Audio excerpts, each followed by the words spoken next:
ঝোকা বাটা, চিংড়ি মাছের মাথাকে ঝোকা বলে থাকি।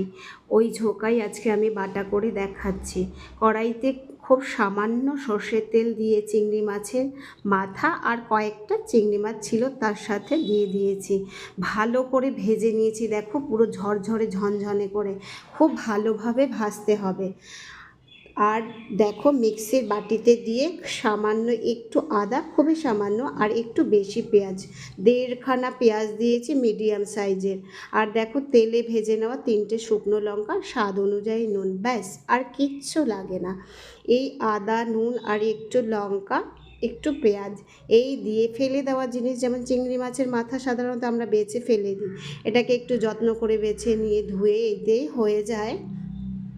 খুব ভালো করে দেখো পেস্ট করেছি, এত সুন্দর পেস্ট হয়েছে, পুরো কাদা কাদা এই রকম হবে। খুব ভালো, কোনো আঁশ থাকবে না বা খসখসে ভাব থাকবে না, পুরো এরকম সফট হয়ে যাবে। বিশ্বাস করো এত স্বাদ হয় খেতে।